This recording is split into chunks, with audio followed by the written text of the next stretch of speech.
Looking for the edge? Welcome to Tea Time to Overtime. From the first tee to the final whistle, we're serving up game day insights, expert analysis, and can't miss betting picks. Whether you're riding the hot hand, chasing the underdog, or just here for the love of the game, we've got you covered. Like, subscribe, and let's hit the action. This is Tea Time to Overtime. The game starts now.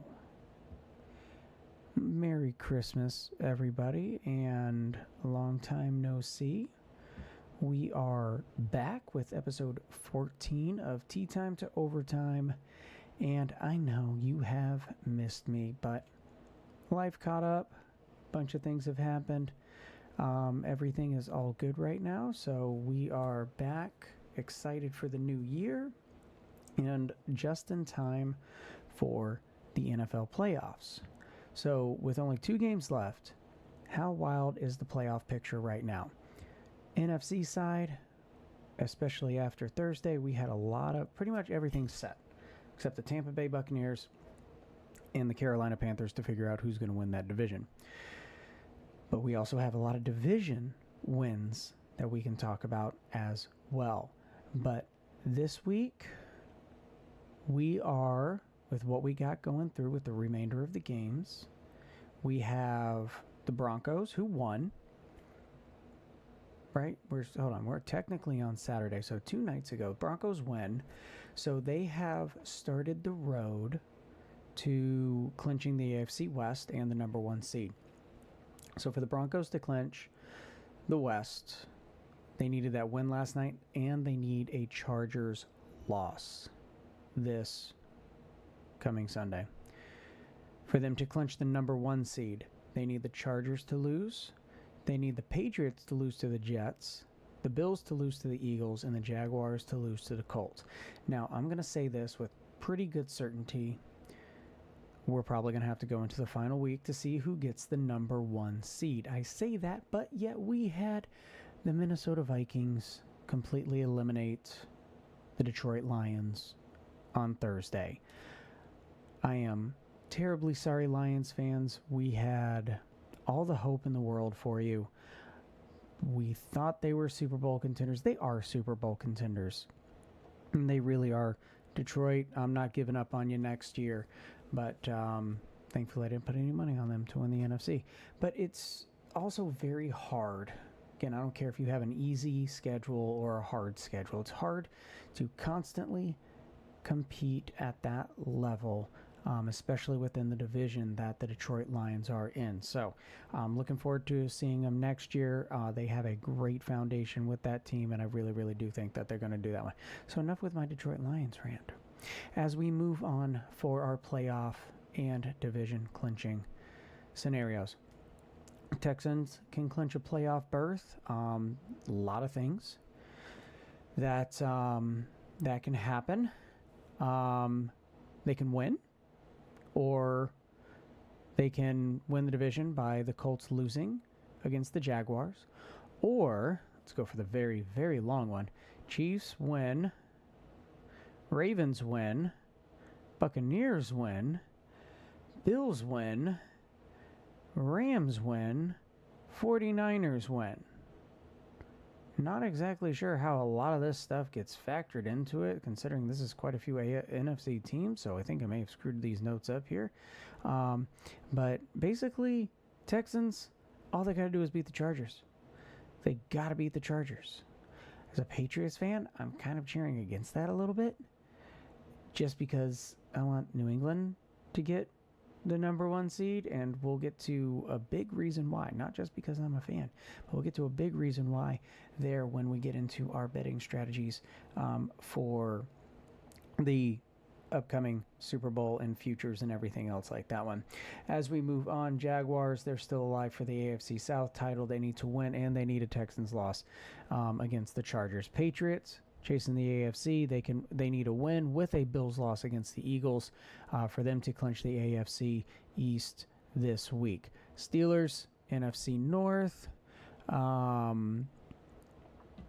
they are looking very, very good to clinch that, especially with the Packers playing The the Ravens playing the Packers, even though Jordan Love will not be playing. But that Packers offense is just too slam bam. Seahawks, they can clinch the NFC West with a win and a Rams loss at the Falcons and a 49ers loss at the Bears. NFC West, hands down, toughest division this year. Excited to see that fight for these final two games, because it's really going to come down to these finals two games. But this is why the last 2 weeks of the NFL season are unmatched. They really are. And we also have to remember that the NFL is a very special kind of sport. The NFL is the only professional sport that plays week to week, short season, where every game matters. No ties, no points, no nothing. It's go big or go home from the start. Make your moves, make them fast, make them hard, and we have battles going right down to the end. As we head into week 16, or honestly halfway through it, with the with all these Thursday and Saturday night and Saturday games that we have going on, we still have a lot of injuries. We had some huge suspensions this week as well, and we're not going to go through every single one of them. But in terms of the betting, sorry, I'm going to pick on the Cleveland Browns here, but we have Quinshon Judkins. He's going to miss the final 2 seasons, dislocated ankle, fractured fibula. I believe he already went under surgery, but either way, he's getting that repaired. So that's going to knock him out. Sadly, I think this is going to affect him from kind of rookie of the year. He was leading all rookies with 805 yards, which was leading the Cleveland Browns. He was also leading the Cleveland Browns with 7 rushing TDs as well. So sadly, I really do think that is going to affect him. And I believe, if I was a gambling man, which I am, Abuka, I believe, is probably going to take that, especially if he can perform these next 2 weeks. But leave in the comments down below on who you guys think is going to win Rookie of the Year. We're going to start talking about those odds a little bit as the season wraps itself up. But the dire news that all the Cleveland Brown fans want to know is, who is next? Honestly, I couldn't tell you. Dalen Sampson, he's next on the depth chart, but he's questionable with a hand. And I believe he was out last game because rookie Raheem Saunders, he stepped in after Judkins' injury. He had 42 yards and 11 carries, so might see the rookie with a few more carries and kind of leading the pack for the Browns there. As for the Browns offense, Judkins should make a full recovery. He's still young. Hopefully this doesn't make him injury prone, but it's the Cleveland Browns, work in progress. So we'll see what moves are made for the Cleveland Browns in the off season. And just a quick side note, as games to watch, the New York Giants and Las Vegas Raiders are literally fighting for the number 1 overall pick this week. So that'll be an exciting game, as Crosby has technically been benched. I know the news outlets are blowing things up and whatnot, but again, some more big news with, again, when it comes to all of our gambling formulas, it's always tough this time of year. It really is. Do you want to put in that factor of playoff contention, like adding that extra hype? And again, let's go back to the Detroit Lions and the Minnesota Vikings, and I really don't mean to pick on the Detroit Lions, but again, division rivalry there. Always play each other strong regardless of records, more times than not. So Vikings get a chance to knock the Lions out of the playoffs. Lions fighting for their playoff life at there. Likewise, again, when coming to bet on that game of the Giants and the Raiders, and we're already getting reports that the Raiders are sitting some star players to try to get that number 1 overall pick. And again, we'll talk about who's going to have the best odds to be taken number 1 overall. And yes, the Raiders need a lot of help. And, is that help on the player base, or do we need the right head coaches? Even though Geno Smith and Pete Carroll were right there, they've been coaching quarterback through the ages and everything. But again, tit for tat when it comes to coaches and players. You need that set, but maybe that scheme's not there with the rest of the team, the rest of the coordinators and everything.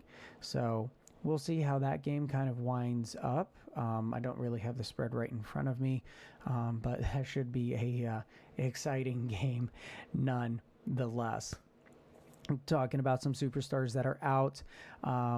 As we mentioned earlier, the Steelers, they are fighting for the hunt for the AFC. They've already made the playoffs, but they are looking to clinch the division with the Ravens' loss. So here we are. They are now missing DK Metcalf, who ended up getting a 2-game suspension because of the altercation with a fan in Detroit. So the number 1 receiver is out. Before we do this, which is almost as fascinating as this, he's losing a little over $500,000 in pay. But the biggest thing that the Steelers, again, I don't know, call it a win, call it whatever it is that you want, but in terms of money, that suspension voided $45 million in future guaranteed money. Not exactly sure how that's going to play out, like if they can restructure that contract in order to get him to pay, but more importantly, Metcalf is out. Calvin Austin is also out. Granted, they'll probably get both of them back for the playoffs. That all being said, who are they going to rely on? Because DK Metcalf makes up 850 yards out of the 3,100, almost 3,200 yards that the Steelers have thrown for. So if we just go down the list of players here, DK Metcalf, 850 yards. Second in receiving yards is Kenneth Gainwell, their running back. Third is Pat Freiermuth, their tight end. Washington, tight end. And then Calvin Austin is next, wide receiver. And then we go to another running back, Warren, Smith. And then we finally get down to Ramon Wilson, who has played 12 games. He's been healthy these past 3 games, but has not played because Adam Thielen came in. And he's played 3 games. He's only gotten 6 receptions and 60 yards. Again, Marquise Valdes-Scantling, wide receiver, 25 yards. So it'll be very interesting to see. Obviously, Wilson, who's going to get in the lineup now. But the fact that we have Gainwell coming out of the backfield at 410, Freiermuth 372, Washington 349, Austin's not playing, Warren 300. So the ball's going to get spread around. But who is going to step up and be that game, that first, you need that 3rd and 8 catch? Who's that guy going to be? Who does Rodgers have that chemistry with? And I honestly can't answer that. So DK Metcalf being out, I think, is going to be a huge blow to the Steelers, and not exactly sure how this is going to kind of fall in with the lines and everything. If the Steelers have a big line to come, I'm honestly going to be betting against them. Like, I can't see them winning games like they have these past few weeks. But anyways, here we are, moving forward. Chargers, next on the list for tragedy. Their linebacker, Denzel Perryman, got denied his appeal for the 2-game suspension with no pay. And this couldn't have come at a worse time. Chargers are chasing their first AFC West title since 2009. Perryman was the best running linebacker that they have. Now, again, I'm not saying this is a really bad time. They're going to get him back for the playoffs. But they're facing the Texans, who are 23rd in the rush, and the Broncos, who are 18th. That being said, those two teams they're facing are very stingy on defense. They are some of the best defenses in points allowed in the NFL. So the Chargers, they can put up points, don't get me wrong, but can they put up that many points against these good of defenses?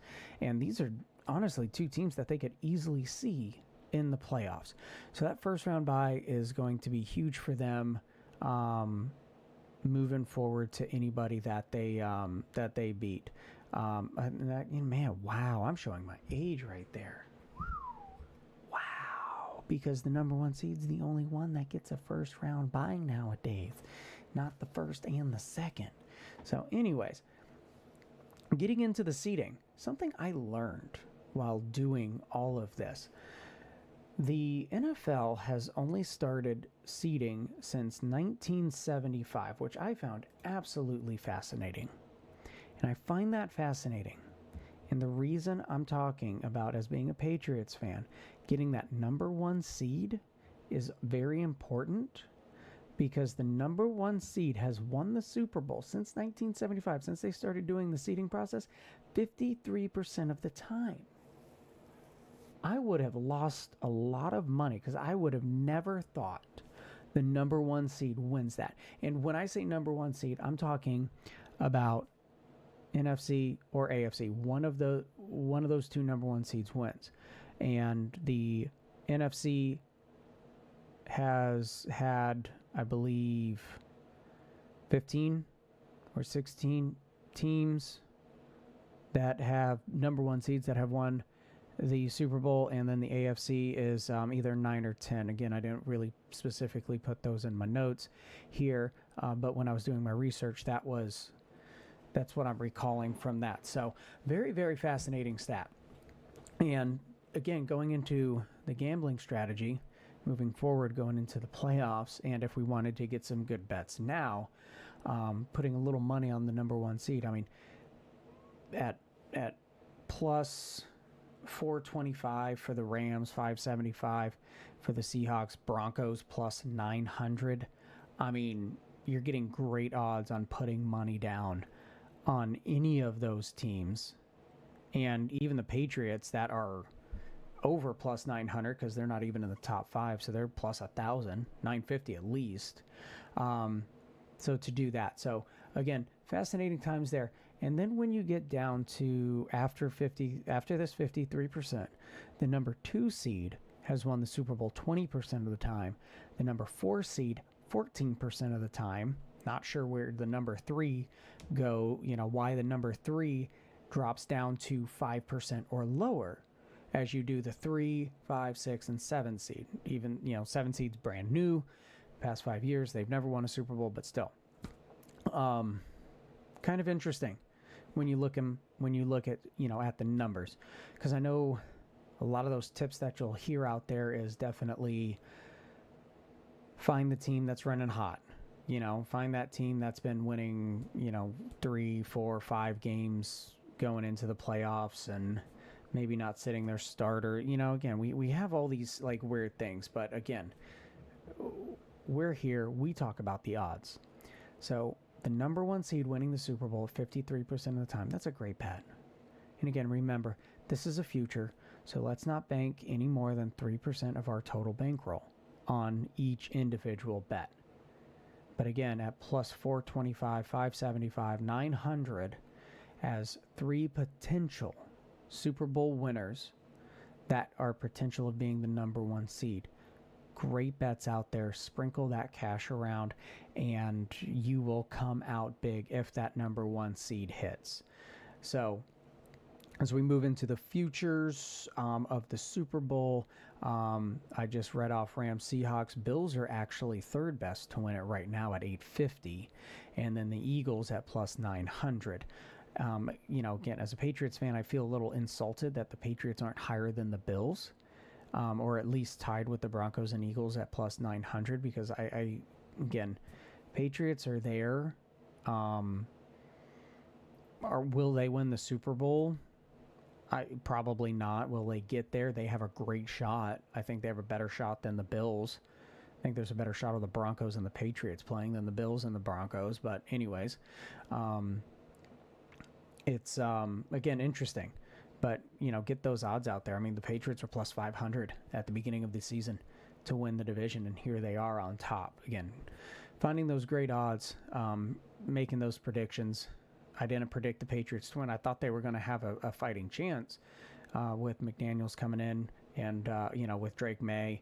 But, Vrabel had that one great year. Again, there was some speculation out there. But again, plus 500 for them to win the division. Great odds. Here we are, Super Bowl time. Again, great odds. I love money being put down on the Broncos at plus 900. Really, really do. We're going to head into divisions. Rams plus 240 to win the NFC. Seahawks plus 300. Eagles 475. 49ers plus 600. And the Packers plus 750 to win the NFC. AFC, Broncos plus 350. Bills plus 375. Patriots plus 400. Jaguars plus 500. Titans plus 650. Jaguars, again, another great team. They're hot. They're doing great. If they can limit the turnovers, they would be... they're just as good as the rest of the teams that I just named off right there. So, again, keep an eye out for my picks on Facebook and X. Pick every line, pick every over and under. I really don't have any picks for you this week because my formula is kind of all over the place right now. So, I don't really have anything going out. All my bets that I had were this past Thursday that I really, really liked. Oddly enough, it was actually all the underdogs I hit. It was probably one of the better weekends that I've had this year in the NFL season. So stick to your formulas. Stick to what we know. Stick to the odds. Again, if you want futures, hit those number 1 seed. Rams, Seahawks, Broncos, Patriots, hit those possible number 1 seeds that we have going on right now. So as we shift from the field to the ice, Toronto Maple Leafs finally snapped the streak. What changed? Can we blame a coach? And when I say a coach, I mean an assistant coach. Because after they let go of their assistant coach, Mark Savard, the Leafs responded with a 6-3 win over Pittsburgh. Max Domi, he ended a 23-game goal drought, scores the game-winning goal, ended up picking up an assist along the way. And under Savard, which, again, not sure where this came from, the Maple Leafs had the worst power play in the NHL. They had one of the best last year. They didn't do really anything to that team. So how they were 12 for 90 with 4 shorthanded goals allowed, I don't have a clue. Absolutely mind blown. With that being said, Derek Lalonde, the assistant coach for the Maple Leafs, is now tasked to fix that power play. I'm sure he'll do fine. Like I said, the team is there. The foundation is there. Maple Leafs will come back because right now, within the Eastern Conference in general, is super, super competitive, where you have 10 points in the Atlantic separating the Detroit Red Wings, who are on top of the division, and the Toronto Maple Leafs, who are on the bottom, 47-37. And then the Metropolitan Hurricanes are on top with 47 points, and the Columbus Blue Jackets are 36 points, only 11 points behind. I mean, for the NHL, that's tight. That is super tight. It'll probably start to separate. But specifically in the Atlantic, only 7 points are separating the top team. Maple Leafs are the only one that don't have at least 40 points. But yeah, Sabres, Bruins, Senators, Panthers, Lightning, Canadiens are all within 7 points of the Red Wing. Canadiens, 2 points. Lightning, quick math here, 4 points. Panthers, 5 points. Like, just absolutely competitive. Hurricanes, 47, so Flyers are 2 points behind. Islanders are 3 points behind. Capitals are 4 points behind. Rangers are 5 points behind. Devils are only 6 points behind. Like, this is fun hockey to watch. Super excited. And for the Detroit Red Wings to be on top of this division with a goal differential of -2. Canadiens in second with -1. Lightning in third with +22. They should be on top of the division, but the Lightning just can't win those close games like the Red Wings and the Canadiens are doing. It's fantastic hockey here in the East. And as talented as the Avalanche and the Stars, the Wild just picking up Hughes, like, there is no doubt in my mind, and we're going to do the odds here on spur of the moment. The East should win the NHL, should win the Stanley Cup. So we don't have current odds right now for exactly that. But if you're, because I use Hard Rock, Florida guy, Hard Rock's the only thing I can use.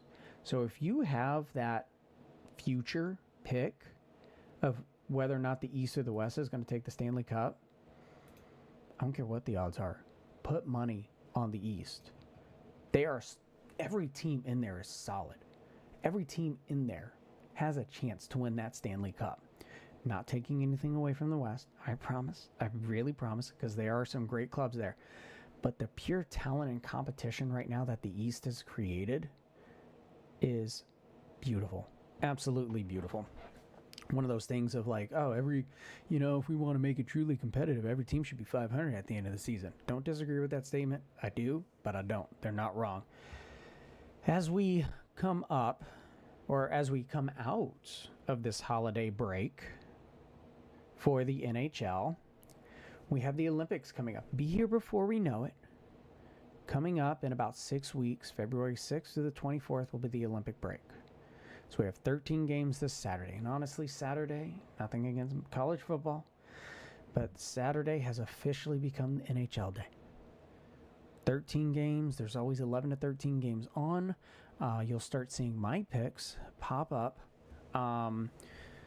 Still working on the layout a little bit to call, my winners, for the money line, and then likewise the puck line, which is pretty much always at -1.5 unless it's something crazy.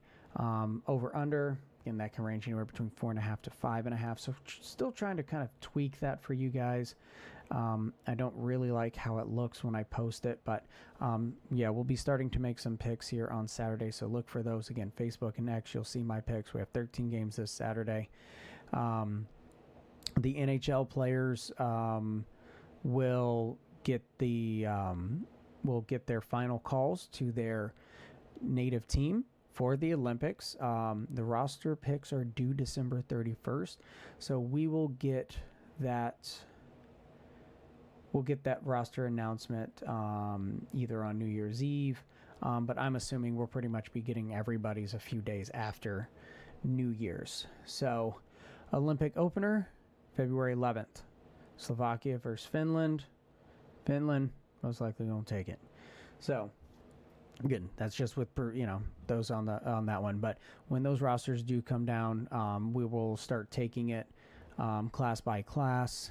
or country by country, or at least, kind of the top 4 or 5. So Canada, USA, Sweden, and, Finland. We'll definitely be looking at those guys and kind of picking apart their roster and seeing if the odds are going to fall. Vegas odds are going to fall in the favor of us to put a little money on it. So, that's coming up before the break. Again, we got the new year coming. We got outdoor hockey on its way. But where's it headed? It's coming to Florida, baby. It's coming to Florida. Winter Classic is in Miami. Rangers, Panthers at Lone Depot Park on January 2nd. They're going to... It's a dome. It is a dome because, as a lot of you know, we get a lot of rain here, especially in the summer when baseball season's on. So it is a dome, but apparently they're going to be opening it up. So Panthers will be playing in their very first outdoor game. And the reason I bring this up is because it is Florida. We've had some pretty good cold fronts come through, but nothing, not cold enough to freeze ice or keep ice frozen. Let me put it that way. But this will be the Panthers' very first outdoor game that they've ever played. Rangers, they have played in 5. This will be their 6th. The Rangers have won all 5 of their outdoor games. So will the Panthers in their debut upset that 5-game win streak for the Rangers and start their own? Or will the Rangers continue to dominate outdoors? Again, I bring this up because the Tampa Bay Lightning are also hosting a outdoor game at Raymond James Football Stadium that has no roof, no nothing. This ice, and we'll keep an eye out for some articles on how this ice is going to be maintained. But this ice is going to be wet. It's going to be sloppy. That puck movement is going to be so crucial in this game. It's going to be so slow. And when you got Barkowski and Vasilevsky in that net, like 2 amazing goaltenders, it's going to be fun to watch. But honestly, with ice conditions, I'm expecting a slow-paced game with those 2. But we'll keep an eye out for those, especially when the odds come out for those. But, they're a month apart. But, again, we got New Year's coming in a week. Winter Classic is going to be here before we know it, and it is always a fun game to watch. It's going to be even more fun because it's here in Florida. So super excited as a born and raised Floridian for this. Likewise, as a Tampa Bay Lightning fan, absolutely it's going to be fun. So honorary Panthers fan, Lightning fan, first and foremost, as always, going to say that out there. But the Florida Panthers, I can't thank them enough for what they do down here in my Key West community for the southernmost hockey club. We don't play on ice, but it is roller hockey. But everything they do and the money that they support this community with, absolutely thank you so much from the bottom of my heart. Betting odds, futures for the NHL. Roll it off: Stanley Cup, Avalanche plus 325, Hurricanes plus 600, Lightning plus 750, Knights plus 850, Panthers plus 900. In the East, Hurricanes plus 350, Lightning 350, Panthers 450, Capitals plus 800, Devils plus 1,000. West, Avalanche right now are dominating, so odds are not in their favor for a good bet at plus 170. Knights plus 425, Oilers plus 475, Stars plus 575, Wild plus 1,200. Quick note when it comes to these betting futures. Again, in this day and age, it is very hard to constantly win and be good. The Oilers have gone to the Stanley Cup 2 years in a row now. They're plus 475. Panthers plus 450. They have gone 3 in a row. It's tough. It's very tough to maintain that high level, even with these great rosters that they all have. So please keep that in mind when you're betting. Again, that might encourage you. It might dissuade you. Personally, it dissuades me a little bit. I really like the Knights at plus 425 right now. Stars at 575. Obviously, Avalanche plus 170. Not getting as big of a bang for the buck. But, we're approaching that halfway to the season here very, very, very soon. But, again, the East, I love it all. Love every single one of those. Love it all. I couldn't tell you, honestly. I really want to put money on the Lightning, but I can't.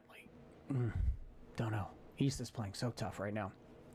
The Olympic futures, as I said, we're going to keep an eye on this as the rosters and everything come out. But Canada right now plus 140, USA plus 200, Sweden plus 500, Finland plus 800, and then Czechia plus 1,200 out of the, I think it's 24 countries that are competing in the hockey portion of the Olympics. So keep an eye on those rosters because here in the next week or so, those are going to change. Not sure how dramatic, but they're going to change. Hopefully Canada, for those that want to bet on them, we get a little bit, get a little bit better odds than that plus 140. But we're going to head from the ice to the green. I know. We still have a few more weeks for golf. PGA, Sony Open to kick off the 2026 season. Starts January 15th through the 18th in Hawaii. And then LIV is hosting a promotions tournament, which will be January 8th through the 11th. So it gives us a little bit of golf to watch as we head into it. And, man, just when we thought the debate for LIV Golf was settling down, Brooks Koepka shakes the golf world apart. Brooks Koepka decides to leave LIV Golf after the 2025 season. He had 1 year left on his contract, apparently worth $100 million, but being with his family was what he decided to overcome. And I've said this from the beginning about a fair number of the players, and again, it's absolutely nothing against them, but I mean, the amount of money that these guys were offered, their families are set for life. They really are. Brooks Koepka was still a competitor. He was the first one to win 5 tournaments, 5 singles on LIV Golf. I still believe he's playing at a very high level. He has had some family things going on that we won't get into because I'm not that type of media. But when those type of things happen, especially when it is you, golf is a you sport. Even though LIV had that team aspect to it, which made it very fun to watch, especially on Sundays, when personal things come up, it can affect you and your play severely.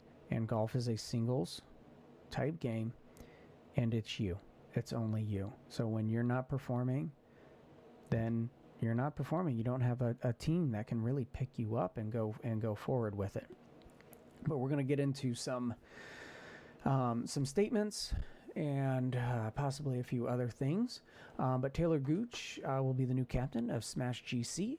And up until this point, I haven't heard who the 4th member of that team is going to be. So stand by, because as the coming weeks, as we get to LIV, doesn't officially kick off until February, we'll start going through each team that's for the start of the season, see who the players are, and see what they have done throughout the week. But statement by LIV Golf CEO Scott O'Neill about Brooks Koepka's leaving was, we have amicable and mutually agreed that Brooks Koepka will no longer compete in the LIV Golf League following the 2025 season.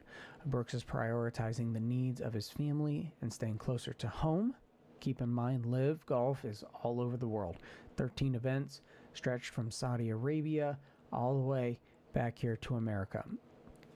But to continue the statement, Scott continues to say, we appreciate the significant impact he has had on the game and wish him continued success both on and off the course.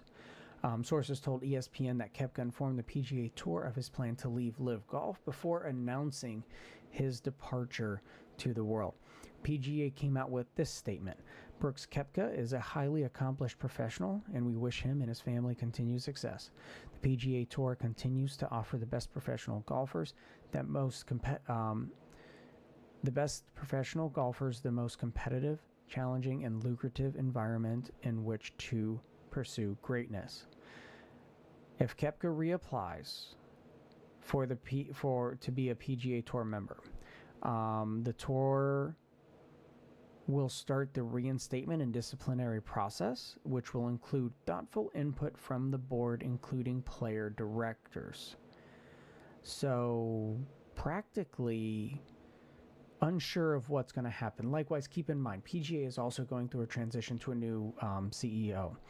And this CEO formerly worked for the NFL, and this specific gentleman, whose name I can't recall right now, is one of the reasons why the NFL has become such a huge market overseas. It's become a huge world brand. So that'll be very interesting moving forward as we see. But honestly, I'm expecting Koepka, maybe playing the majors, which he still has those exempts for the next few years. I believe it's 27, maybe 28 for his exemptions. But anyways, I might play in those, but I'm really expecting him to kind of take the year off. And honestly, not really worry about competing in tournaments or anything else like that. Again, we might see him here and there sporadically throughout the season. But I'm a big Koepka fan. Would love to see him back.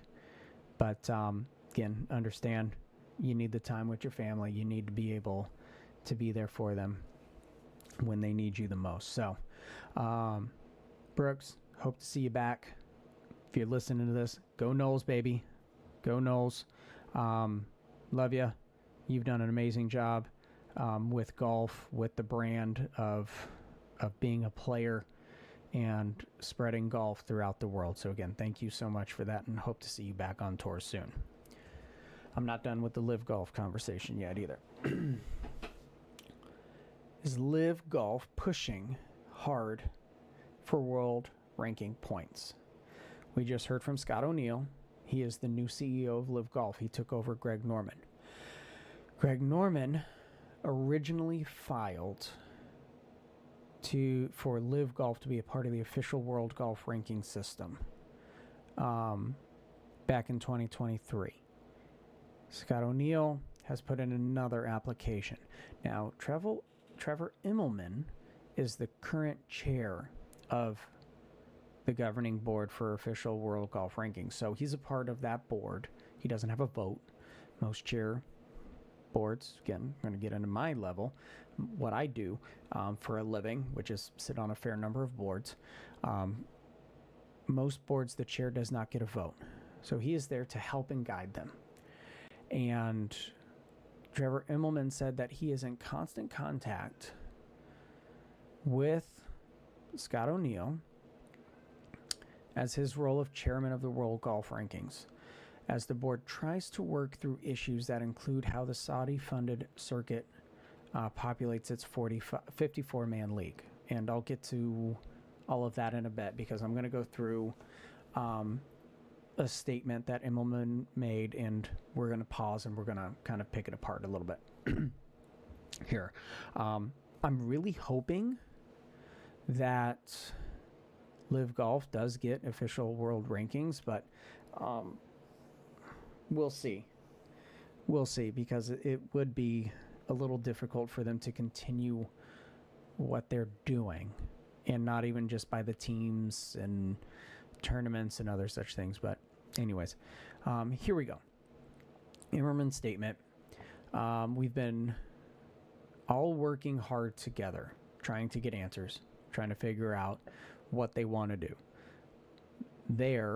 Live Golf is trying to figure out how their league is going to be evolving. They've decided to go to 72 holes. They're going to be growing their field a little bit, it appears, from what I've been told, and could possibly want to grow even further. So, I'm going to take a quick pause here.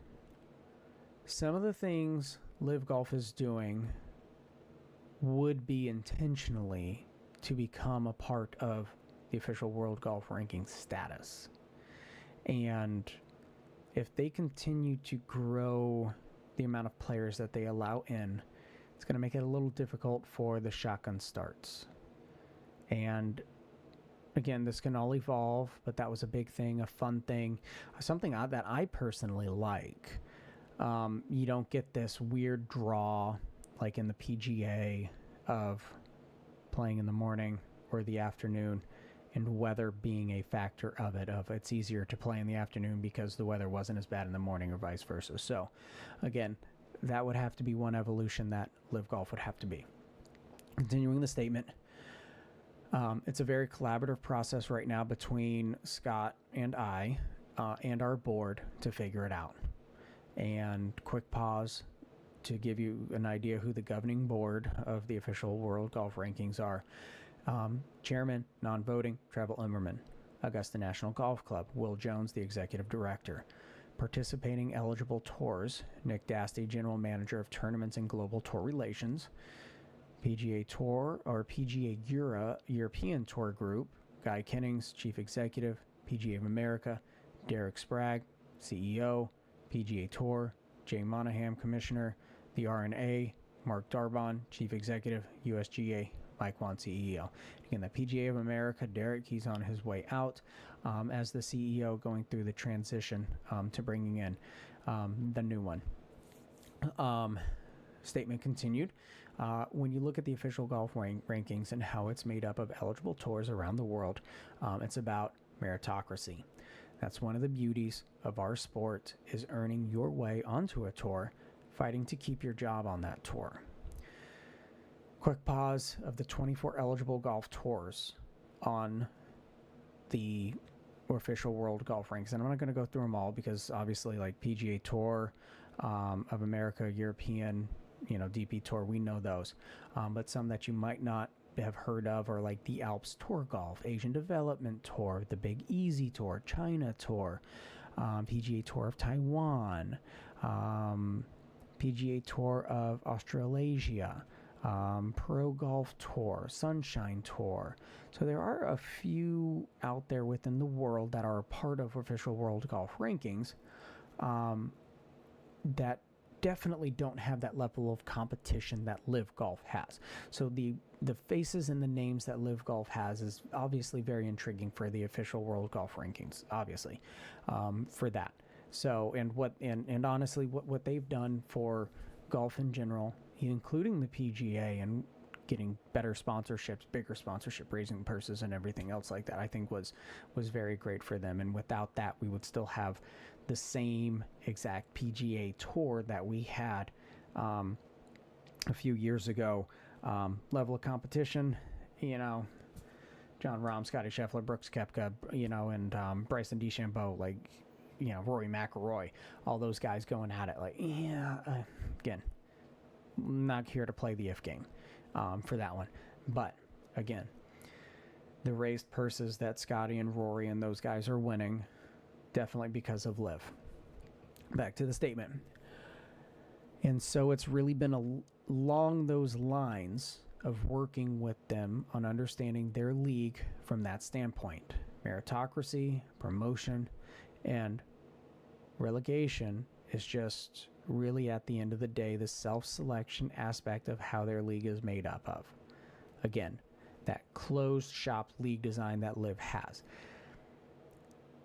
They have some of the best in the world playing on there, but the fact that others are not able to compete, or it's very hard for them to get on that tour, and we can sit here and argue whether or not it's easy or hard to get on the PGA, but you have a lot of different avenues to get there, like with the Korn Ferry Tour, Q School, DP World Tour now. So, and again, that's something else that Live kind of brought to them. So,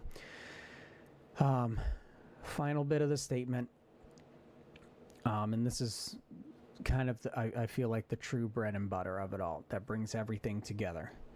If a particular league wants to get points, official golf ranking points for their players, we have long-standing regulations that every other eligible tour abided by in order to be part of the official golf rankings.